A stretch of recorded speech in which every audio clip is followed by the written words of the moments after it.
अस्सलाम वालेकुम, मैं हूँ रिजवान अशरफ।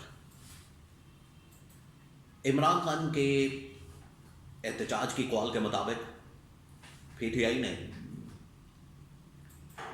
एहतजाजी सिलसिला शुरू करने का फैसला किया और इस सिलसिले में जो एक एहतजाज था मर्दान के अंदर केपी के अंदर रखने का फैसला किया। दूसरा, वज़ीर आला पंजाब सुहेल अफरीदी की जानिब से एक बड़ी हैरानकुन किस्म की स्टेटमेंट और ऐलान सामने आया और उसमें 5 मई तक की डेडलाइन दी गई है कि 5 मई तक गवर्नमेंट के पास टाइम मौजूद है। अगर हमारी मुलाकातें नहीं करवाई जाती, इमरान खान को इलाज के लिए बाहर अस्पताल मुंतकिल नहीं किया जाता, बुशरा बीबी का इलाज नहीं करवाया जाता, तो हम खैबर पख्तूनख्वा के अंदर हड़ताल कर देंगे। अब ये इसके अंदर क्या मंतक है, इसके अंदर क्या लॉजिक है, ये कहाँ फैसला किया गया, इसके बारे में बड़ी अहम तरीन मालूमात। और क्या ये सिर्फ जो इस वक्त केपी की लीडरशिप है पीटीआई के, ये सिर्फ उनकी जिम्मेदारी है कि वो स्टेटमेंट दें, बात करें, एहतजाज के हवाले से लाएमल इख्तियार करें, उसके ऊपर स्टेटमेंट दें, या ये पंजाब की जो लीडरशिप है और पाकिस्तान की पीटीआई की जो नेशनल लेवल की लीडरशिप है, क्या ये उनकी भी जिम्मेदारी है? नेशनल असम्बली के अंदर लोग मौजूद हैं, पंजाब असम्बली के अंदर लोग मौजूद हैं, खैबर पख्तूनख्वा के अंदर तो चले इनकी गवर्नमेंट है, हुकूमत है, लेकिन ये जो पंजाब के अंदर और नेशनल असम्बली के अंदर लोग मौजूद हैं, ये आखिरकार किस मर्ज की दवाएं, इनसे कब काम लिया जाएगा? तो इसके बारे में बड़ी अहम तरीन मालूमात मेरे पास मौजूद है। इमरान खान की आंख के मतलब, सेहत के मतलब, इमरान खान के इलाज के मतलब, गवर्नमेंट के अंदर क्या चल रहा है, और कुछ इंटरनेशनल डेवलपमेंट और पंजाब के अंदर हालात वहाँ क्या। सबसे पहले मैं आपको ये बता दूं कि अब ये जो इस वक्त ईरान और अमेरिका के दरमियान डील है और फाइनल स्टेज पर आ गई है, बिल्कुल फाइनल स्टेज पर। तमाम के तमाम लवासमात, तमाम की तमाम रिक्वायरमेंट्स मुकम्मल कर ली गई है और ये फाइनल फैसला हो गया है कि डील की जाए, एग्रीमेंट किया जाए, साइन किया जाए। और जो आगे फिर अपना गवर्नमेंट के मतलब फैसला है, जंगबंदी के मतलब फैसला है, यूरेनियम के मतलब फैसला है, ईरान के न्यूक्लियर प्रोग्राम की तरफ जो फैसला है, उनके मतलब जो फैसला है, उसको बिल्कुल हतमी शक्ल दे दी जाए, ये तमाम चीज़ें।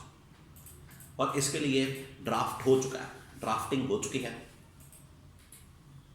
एग्रीमेंट तैयार हो चुके हैं और 2-4 पेजेस का एक फाइनल एग्रीमेंट होगा, फिर डिटेल उसके अंदर चीज़ें शामिल होंगी, उसका एक्सचेंज होगा और ये ईरान अमेरिका के दरमियान मामला तय पा जाएगा। ये तो है इंटरनेशनल लेवल की डेवलपमेंट्स। अब पाकिस्तान के अंदर जो एक बहुत बड़ा सवाल किया जा रहा है, और ये बड़ा वैलिड सवाल है, बहुत वैलिड है, आप इस बात को समझें। आप अगर इमेजिन करें कि कहाँ अमेरिका, ईरान जो पिछले 40 साल से 50 साल से एक दूसरे के दुश्मन, एक दूसरे के ऊपर हमलावर होते हैं, एक दूसरे के खिलाफ ये इन्होंने महाज खोले होते हैं, और इसमें ईरान को ख़ास तौर पर क्रेडिट जाता है, उन्होंने कमाल की ये काम किया, हिकमत अमली अपनाई, जंगी भी, सियासी भी, मुआसी भी। आप इससे अंदाज़ा करें, पिछले 40-50 साल से ईरान मुसलसल पाबंदियों का शिकार है, मुसलसल, और उसने 40-50 साल पाबंदियों के बावजूद ना आवाम के लिए कोई मसला हुआ, ना पब्लिक के लिए, ना लोगों के लिए, और अपनी ज़िंदगी को नॉर्मल रखा, और इसके साथ साथ उन्होंने अपनी मिलिट्री ताकत में भी इजाफा किया। ये बहुत बड़ी बात है। अब ये जो दोनों अगर ममालिक आपस में बैठ सकते हैं, बात कर सकते हैं, नेगोशिएट कर सकते हैं, कम्युनिकेशन कर सकते हैं और कोई रास्ता निकाल सकते हैं, तो पाकिस्तान के अंदर क्यों नहीं हो सकता? पीटीआई के साथ या नून लीग के साथ या पीपल्स पार्टी के साथ या एस्टैब्लिशमेंट के साथ। यहाँ तो ऐसा मसला नहीं कि दो ममालिक है, दुश्मन ताकतें हैं। यहाँ तो सियासी मुखालफत है और तमाम के तमाम स्टेक होल्डर पाकिस्तानी हैं। ये अब बात की जा रही है। अब ये वज़ीर आला पंजाब सुहेल अफरीदी की जानिब से एक ऐलान किया गया। उन्होंने दो ऐलान किए थे, एक तो जलसे के मुतालिक, एहतजाज के मुतालिक। जिस तरह से पहला जलसा बिल्कुल फारग हो गया, मुलतवी कर दिया गया, उसी तरह से ये एक और जलसा इन्होंने प्लान किया कि हम इधर करते हैं खैबर पख्तूनख्वा के अंदर। उसका भी कोई नतीजा नहीं निकला। और ये जो खैबर पख्तूनख्वा के अंदर जलसा हुआ, खैबर पख्तूनख्वा के अंदर ये जो जलसा था, उसका कोई नतीजा नहीं निकला।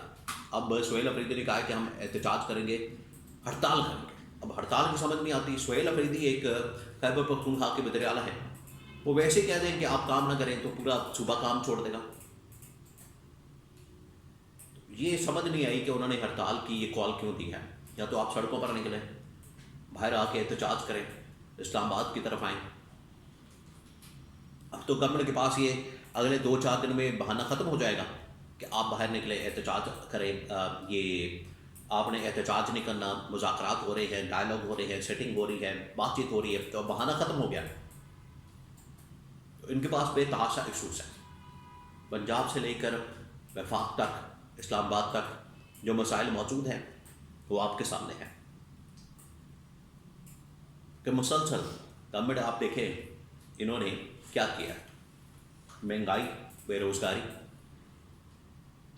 पेट्रोल की कीमतें, और जुम्मे वाले दिन जो इन्होंने वारदात डाली, जुम्मे को आपको पता है ये पेट्रोल की कीमतें ऊपर नीचे करते हैं। सिर्फ डीजल की कीमत थोड़ी कम की गई है, पेट्रोल उतने का उतना ही है। ये उन्होंने अब पेट्रोल एक नॉर्मल चीज़ कर दी है, 450 रुपये का, जो असल में इसकी कीमत बनती है 100-150 रुपये में। उसके ऊपर टैक्सेस इतने भी फिर इन्होंने और बढ़ा दिए, तो अब ये 450 कीमत, अब ये यही रहेगी। अब आप भूल जाए, जंग ख़त्म भी हो गई है, ज़िंदगी आगे भी बढ़ गई है, ईरान उसमें कामयाब भी हो गया है, दुनिया के अंदर कीमतें भी कम हो जाएंगी, सब कुछ ठीक हो जाएगा, सिवाय यहाँ इनको ये मौका मिल गया, इनका दाव लग गया और ये अब ऐसे ही करेंगे। अब आप भूल जाएं कि ये पाकिस्तान में कीमतें कम करेंगे।